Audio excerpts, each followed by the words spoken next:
time, we have offensive coordinator Chad Scott. Questions for Coach Scott, Greg? So Chad, first drive was very good. After that, and the second drive was good until the end. So, Yeah. but how did things sort of go awry after that? I wish we could have kept it going like we did the first drive and the second drive up until that point.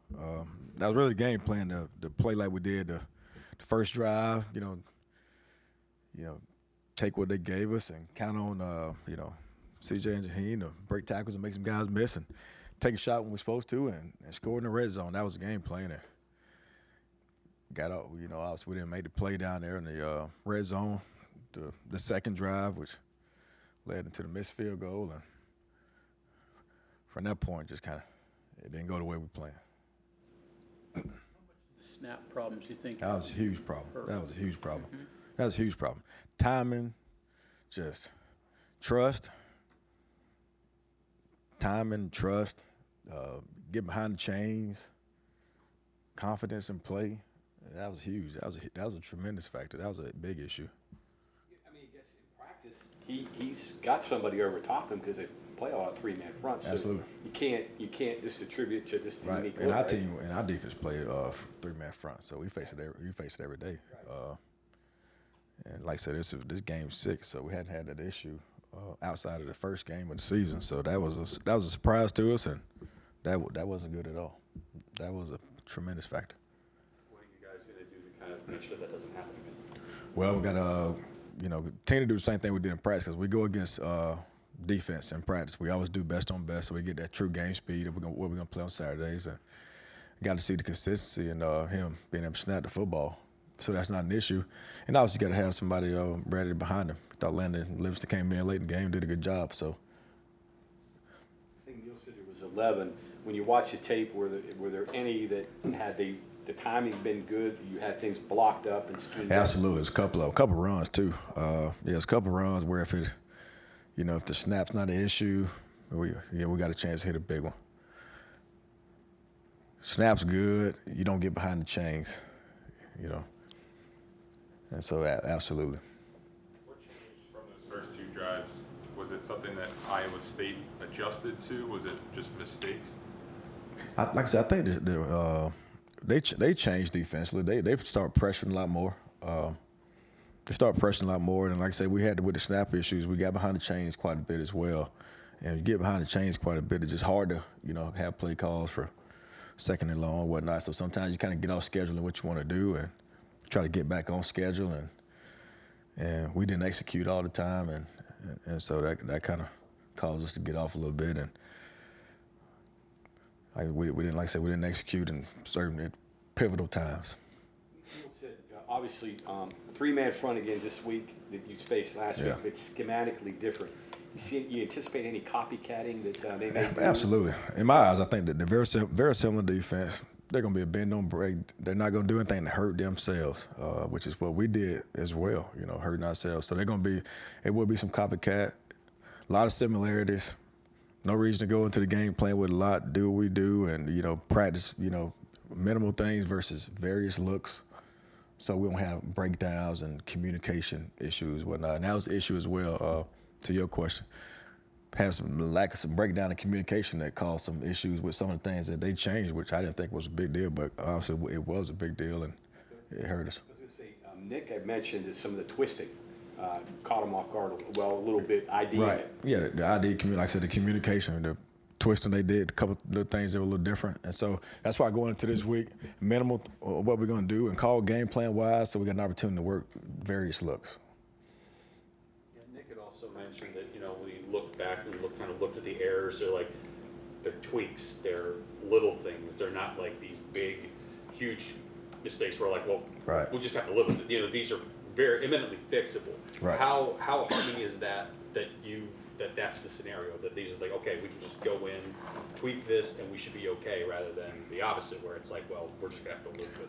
Well, also kind of disheartening too because we got iPads on the sideline, so we was able to see some of those issues too. So we, some of them should have been, fixed and right. So that's on there. That's on everybody too. With the iPads, was able to get it fixed and go out there and execute and get it done. So got to be better all the way around, players and coaches.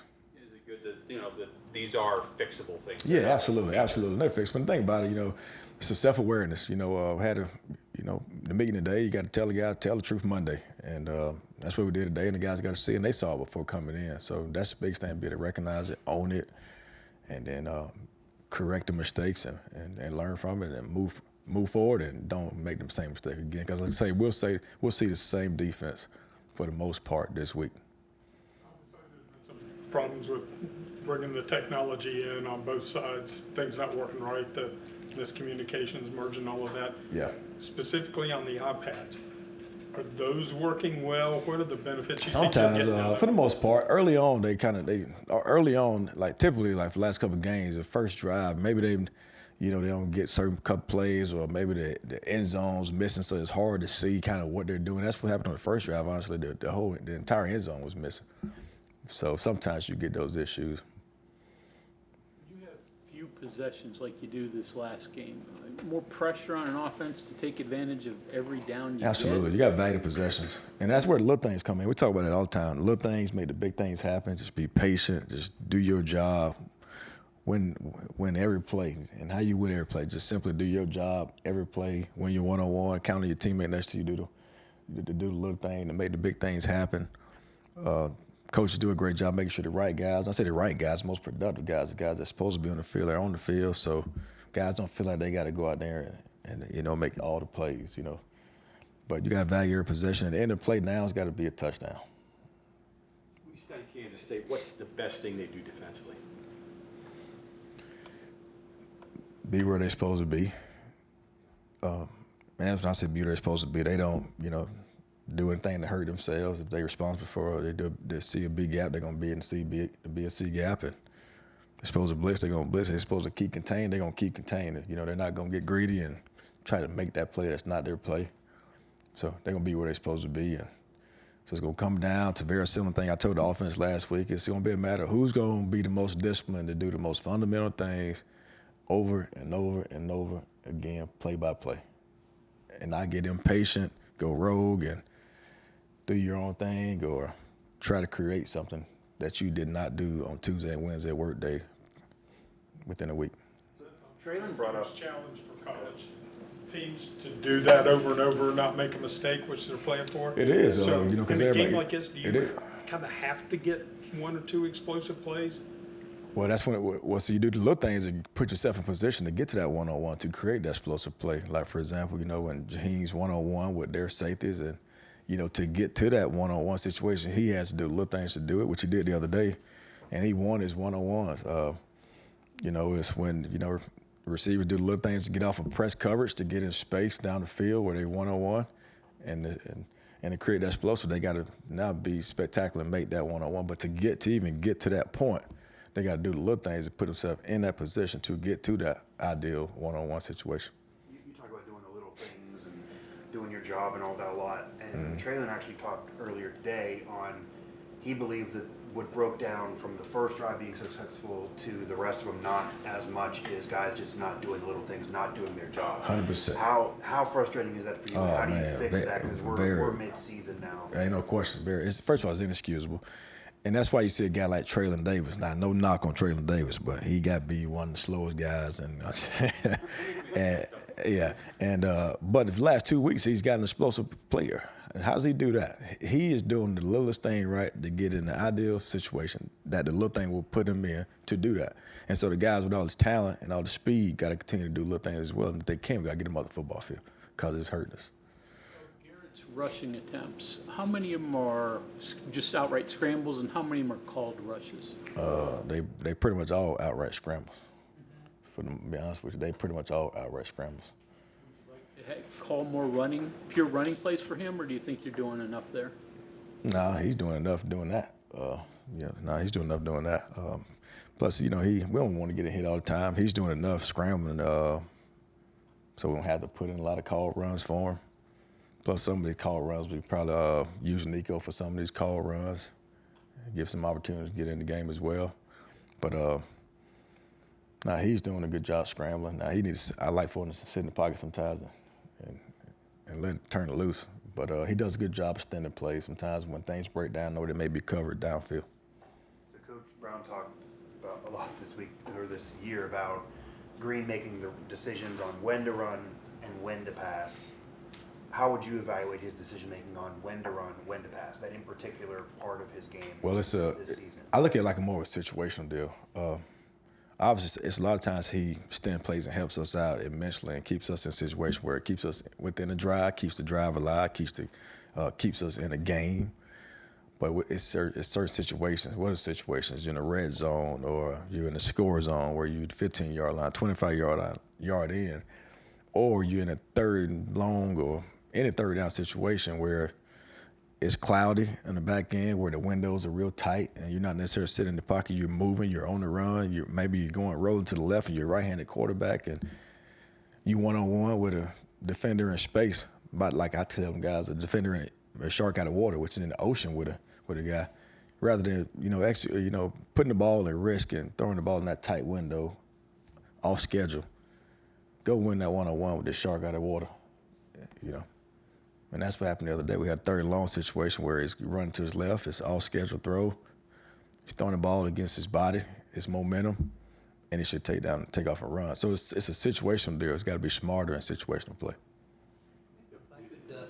If I could change your words a little bit. It seems like what you're saying is people turn on the TVs and see the top 10 plays and think they win games. But the fact of the matter is, it sounds like that boring, patient, same old play that you do over and over again is what wins football. Absolutely, particularly versus teams like Iowa State was. They were a team that's going to be a bend-don't-break team. Again, guys going to be where they're supposed to be. They're going to try to keep everything in front of them. Like when I say everything in front of them, they're not necessarily going to give up the big play. If they do, you got to do a little thing to get behind them. If you do create a big play, you got to win the one-on-ones like Jaheim White did. Otherwise, they're going to keep everything in front of them. So it's going to be 2nd and 4. And you're going to get it again. You get it, hand the ball off, it could be first down. Get it again, it'd be first and 10 and 2nd and 6. Are you going to be comfortable continuing to do that over and over, or are you going to, be impatient and try to do something that you're not coached to do and cause something bad to happen? So this situational play, and that's not every game. That's last game. That's the game like this game this upcoming week. They're going to be very similar. Now, because of them being more aggressive, we may have opportunities for even more bigger plays because of their aggressiveness. That would be the difference between Iowa State and Kansas State. Kansas State going to be a lot more aggressive in trying to create a negative play. What advice do you have, what have you given Garrett on maybe loosening himself up and being more like last year when he would take advantage of openings? A couple times this year he slid too early. He had an open field ahead of him and didn't run. It seems like that's important. Right. Well, one thing I did today in the meeting, Wyatt Milam, when he practices, he doesn't practice to have success versus anybody on our defense, or whether that's, our primary defense or our scout team defense. He works on things to beat the team that he's going to play. So the defensive end that he's going to face on Saturday, the moves that he uses, the way that he attacks his defender in practice, he treats that guy as if it's a guy on Saturday. And I pointed out some clips today where he did that in practice, he did it in the game. So similar to Garrett, like when we playing against the guys on our defense or scout team, he got to work on the things that he's going to do to help himself have success versus Kansas State defense, not against our defense. So we don't want to beat our guys. We want to do things that help you beat the guys on Saturday. So now when that situation comes up on Saturday, you've already executed and worked on some things that have success versus that defense on Saturday because you did it during the week. And that's what I emphasized today. And that's the best, example I can give. Because sometimes, we obviously go against scout team defense every day, and those guys try their best to, simulate what we're going to see on Saturday, but they're obviously not that particular individual. So when we watch film and they see how those guys are going to play, we've got to do things that help him win on Saturday versus our guys, but not to beat our particular guys, if that makes sense. Anything else, Coach?